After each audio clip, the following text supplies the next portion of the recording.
Hello, everyone, and welcome to the UPSCO Expo. This is your Connections for Life crew, Ted P. I'm Chad Kuvo. I'm Joe Surratt. Good wave, Joe. And today we obviously have an additional fourth member, a very special guest of ours, one near and dear to everyone's heart, obviously by the amount of people who signed up to talk to him. Today we have with us President of UPSCO, Dan PAJAK. Welcome to Connections for Life, Dan. Oh, I wish I had a little cheering Good morning, noise. everyone. I wish I had a little cheering noise. So Thanks for everyone for tuning in and for your time. This is a real honor. For us too, Danny. It really is. Absolutely. Yeah.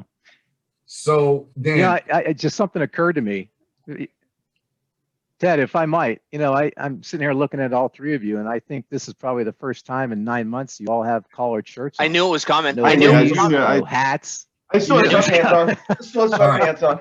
They put pants on. They put jeans on. Look at these guys. They got jeans on. It's like they left their house. I'm not standing up. Wow. No hula skirt, huh? I have to say this. I want to challenge you to go back to the first couple episodes of CFL. We were wearing collared shirts and everything at the time. We did look good. I made it 2 episodes, and then it just has been degrading. And the wheels fell off. Why don't you get them Anyway. started, Teddy? Why don't you get it started? All right. So Dan, we asked you on to talk about the Expo, discuss the goal and vision of it. UPSCO did several of these in the 1990s. That was like a traveling roadshow, so to speak. It was well received then. How did we get to where we are with this Expo this year? Well, how do we get to where we are this year? I think points directly back to the three of you. I mean, Joe, this was your idea to resurrect the UPSCO based on a lot of old stories. Chad, you built the infrastructure, and Ted and the rest of the sales guys did their part to make it all happen. So, I think after 10 weeks of preparation and all the work you guys put in, how's it feel to finally launch it?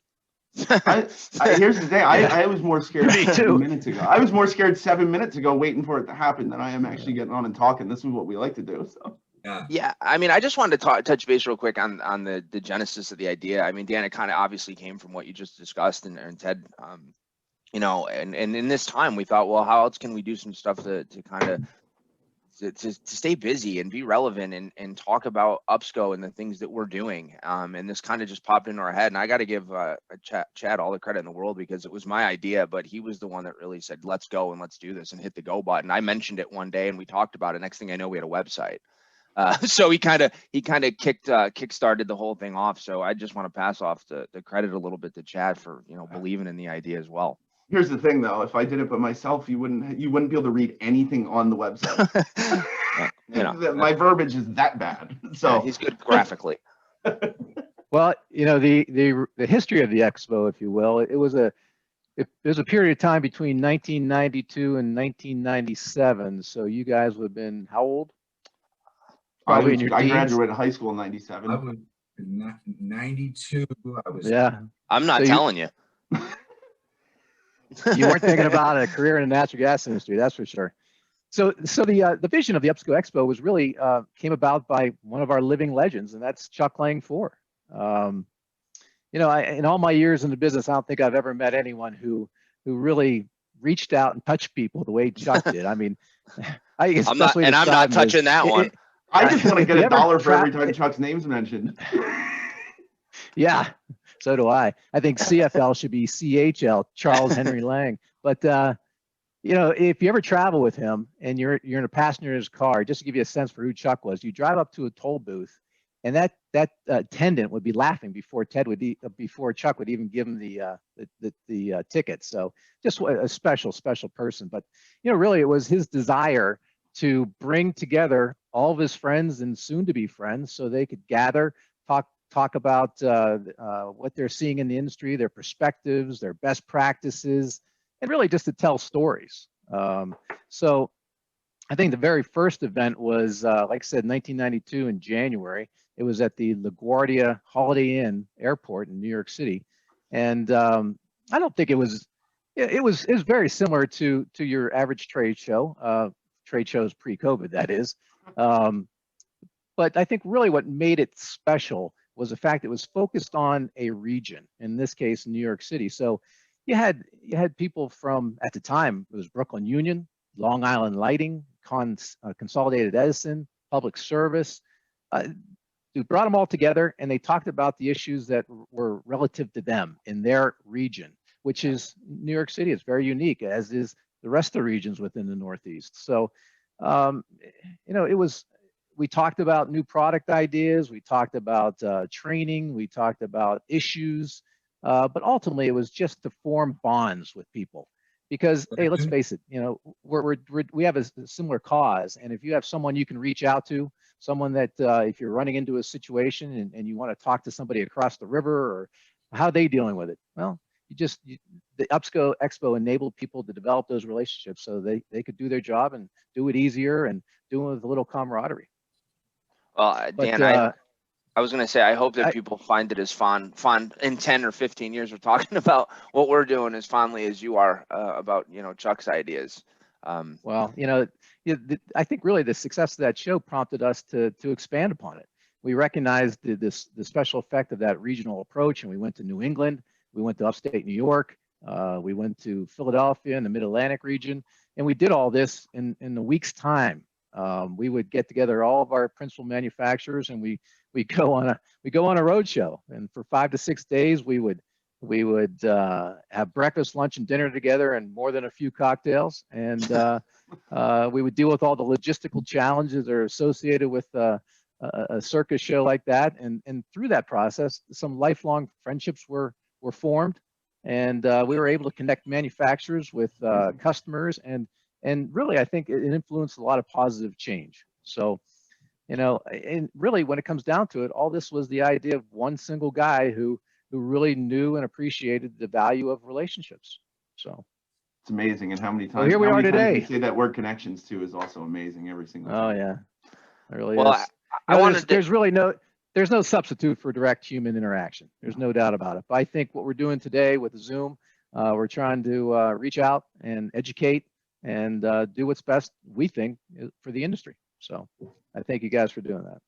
Well, thank you for allowing us to do it. Yeah. I mean, you guys have given us the platform and to be able to produce this content, and was kind of, I know in the beginning we started with this, what are we going to do idea, and you guys kind of let us run with it. So we want to say thank you for that. One thing I wanted to touch on, Dan, is, through the years, you've told us the best way to deal with challenging times is to focus on blessings and expressing thanks for them. And I think you do that very well, especially, in all of our conversations. But I just want to know how that has personally resonated with you. Well, you and the four of us have had this discussion multiple times, talking about the power of gratitude. It really helps keep things in perspective for us, especially during these times. I think the other concept we are always playing around, in fact, Chad, you and I were talking about it yesterday. That's you can't control the world around you. You can only control your reaction and response, right? Yep. So I think ultimately it's our choice. And for me, what works for me is just focusing on those blessings, and it helps me to be at peace with what is, and move on. So I think that's something we all have to factor in during these challenging times, and we'll get through it. But with that in mind, I think it's important now to really shine some light on things that I'm grateful for, starting with the industry we work in. Wow, here we are. You look around, we got a ton of mainstay industries that are just in some economic peril. But here we are doing what we do very quietly, delivering life-sustaining and life-enhancing natural gas. You think about that. Life-sustaining, life-enhancing natural gas and energy. It's pretty neat. That's pretty cool calling, if you will. It's a special purpose, and I think it affords all of us a sense of security. So very grateful for that. I think I'd also like to bring attention to all the people at UPSCO. They've done what they had to do for the safety and health of everyone within our walls, our community. There's nothing fun about this, but you do what you got to do, whether you like it or not, and they've done it. And I give them a tremendous amount of credit and thanks for their efforts. Our customers. I mean, we could sit here all day talk about our customers. It's early on in COVID, I remember having a conversation with a dear friend of mine. He's also an executive at one of the gas companies, and He said, Dan, I don't know how this is all going to play out. It's, as a state in New York, we're shut down. Only essential services like yourself and us, we're at it. And but at the end of the day, we're going to do whatever it takes to support you, our supplier. We're going to support our contractors because we're all in this together. And there's just no way we could do what we do without your support. So, I think that speaks volumes for the industry. I think it's something that, as on behalf of all the supplier community, I just want to say thanks to the utilities for that, keeping that perspective. For sure. For your blessing. Yeah.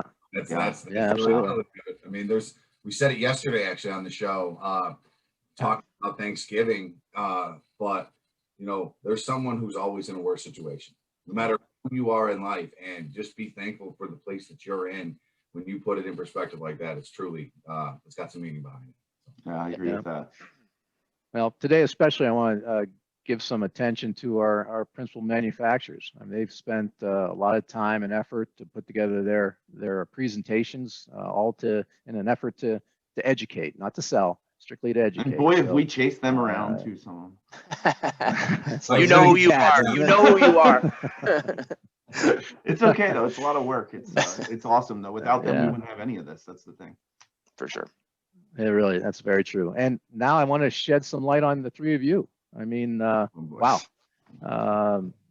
Think about what you've done. Chad laughed. Connections for Life. Where'd you go, Chad? One of the reasons I wanted to do this introduction in this platform was to give people who haven't seen your show a little taste of how you operate and how special you are, and the pioneering effort you're doing.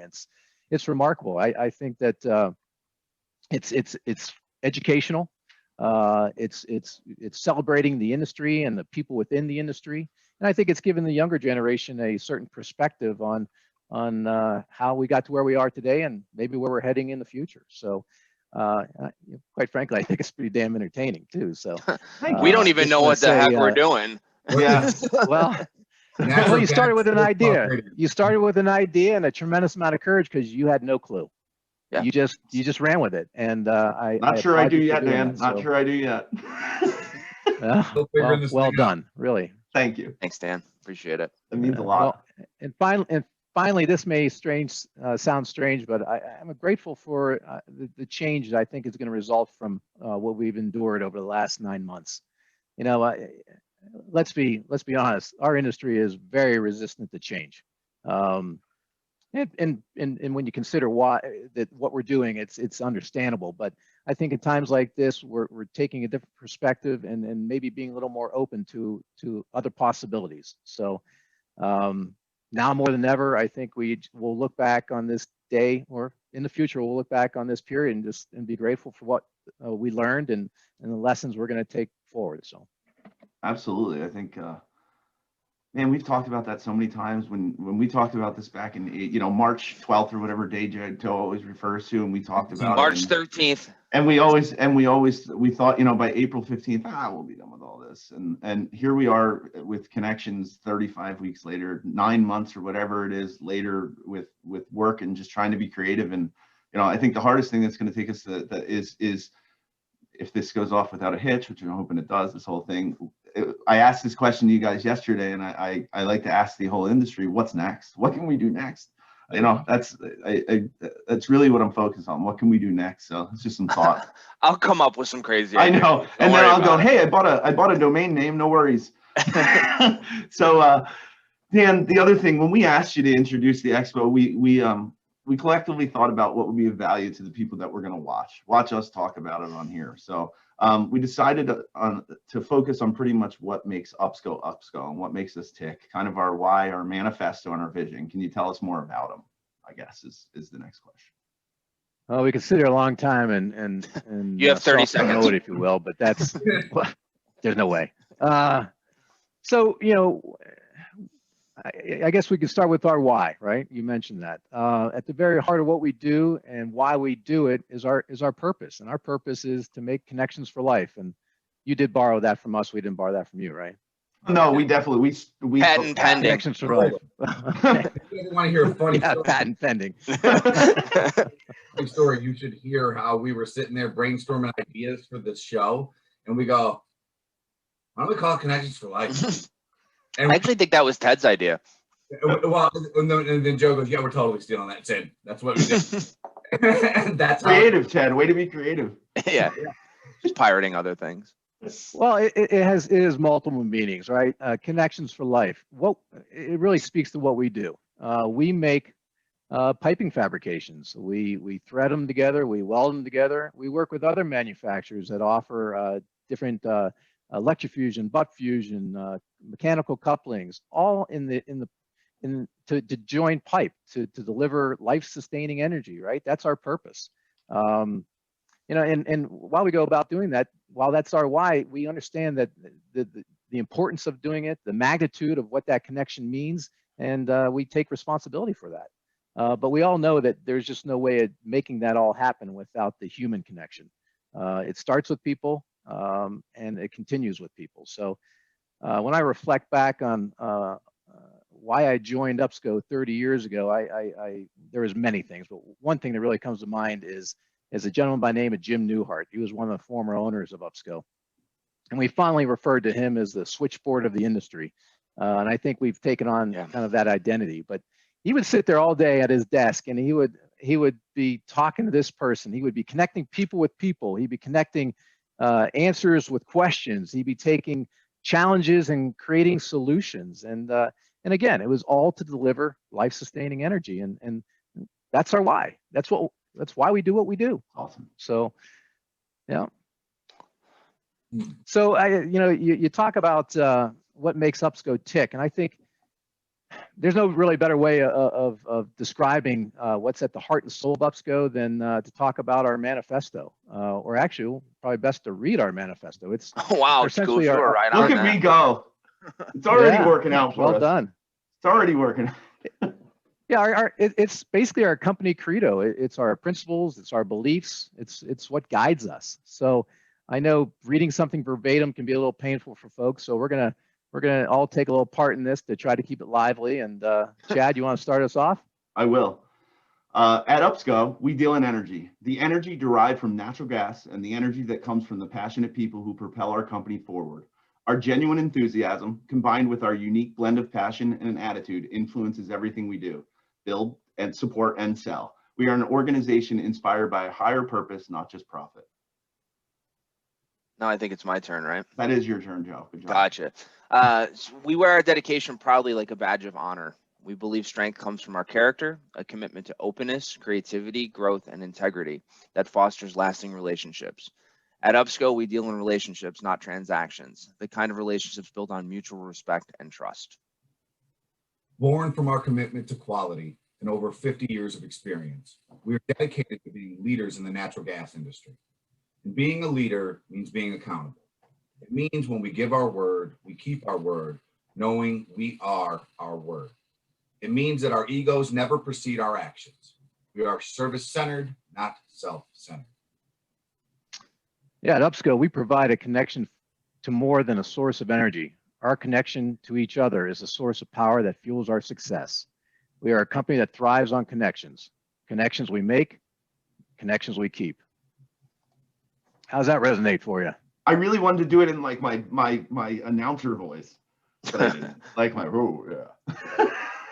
This is what we deal with every day. Yeah. Get so excited over the simplest stuff. It's awesome. Well, it really is. I get inspired every time I read it, but it really, if you want to know UPSCO, read the manifesto. It's all there. But lastly, requested I talk about the vision moving forward. It's what really we aspire to be, and I don't think it's anything fancy. It's pretty foundational, but when you think about it, it's really, well, our vision is to be a great company to work for, bottom line.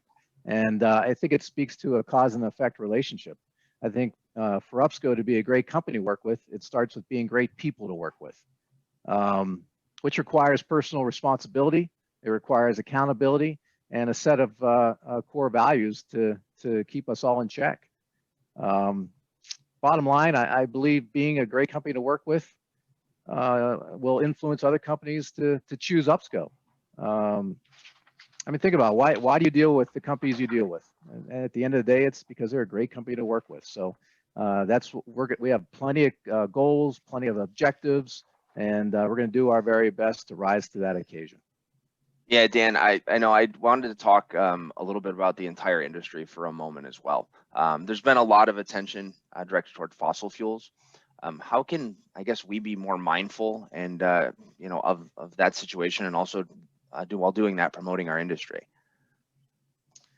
Well, in a few minutes at 9 a.m., we have a gentleman by the name of Bill Cantrell. Bill is the former president and CEO of Source Gas, and now he's the executive liaison to the Southern Gas Association. But he'll be addressing that question in much greater detail. We're fortunate to have Bill on. He's truly a true gentleman.